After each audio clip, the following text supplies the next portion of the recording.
this is going to be the assessment tool that teachers would use to measure student learning. So I'm going to show you specifically on Canvas. There's multiple ways you can use Canvas for assignments. It has rubrics. You can put your syllabus on there. You can have multiple pages on there, discussions on there. Specifically today we're going to look at the quiz tool. The quiz tool is very unique because we can use it in multiple ways. So we're going to click on quiz. So we're going to make a new quiz right now. And we have details. So we can name the quiz. So in this example, we're going to name this ACE example. We can give extra directions here if we want in this spot right here. We can look to see if we want to make it a graded quiz, or if you want to use it as a pre-test, you could do that.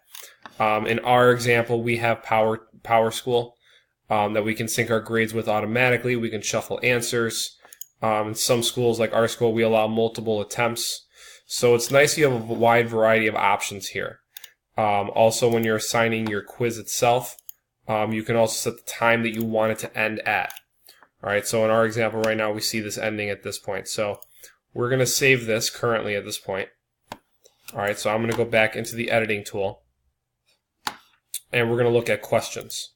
So at this point with questions, we can add a new question, and we have a bunch of different options here. We can do multiple choice, true, false, multiple answers, matching, essays. You really have endless options at this point here. So if we're doing like example question here, 1, so we can write in the question in that particular spot. We can give answers. Go C, D.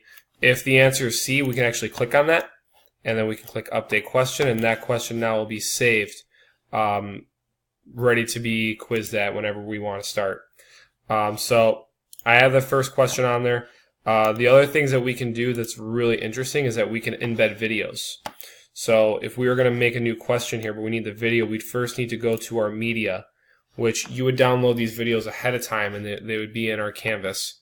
This video, for example, here we can click on, and what we can do is we can click share, and we have Colterra that is able to embed our videos. So we can click that and we can copy that, and what we can do is we can then go back to our quiz. So going back to quizzes here. All right, and we're going to go back and we are going to find our ACE example and go back to edit. And now let's say in that question, or in this question right here that we have coming up, we want to embed that video. We can click this HTML editor, and now we can copy and paste that back, and then we go back to rich content editor. That video now is embedded in. So now we can have a video question after that we can add in, which I think is a really cool feature. So you can do that for videos, you can do that for podcasts. The options are up to you. So we don't have to do the general multiple choice and essay questions. We can also throw video questions in there. We can throw DBQ questions in there. So I think it's a really unique tool to use. So the final thing I want to show you with Canvas quizzes is if we're looking at results, then the biggest thing, especially in the educational world, is making sure that we have student data. So what we can do is we can look at, for example, one of the quizzes. Okay, so if we're looking at a past quiz that I've used, we can use something called quiz statistics. And we go into quiz statistics. We could show you individual students. All right, so for my purpose, I'm not going to be showing that. But we're going to show you different ways that it will measure overall how the questions are.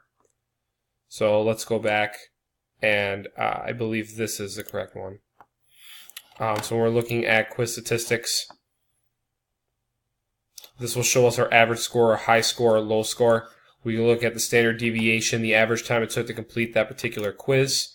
For that answer, we can see what the percentage of students who got that right, in this case out of 43 students.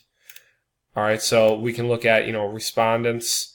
We can look at the percentages again. We can see how they got it right, how they got it wrong for each one.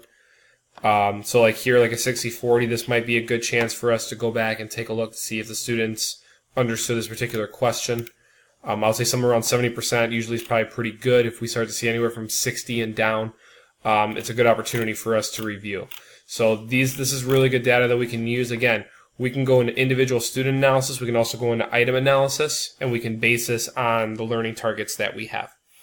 So I hope you enjoyed this short video. There is a lot more that we can definitely discuss as we're moving forward. But this is the basics to kind of give you an idea on how to use Canvas for your classroom and for your students' needs. Thank you.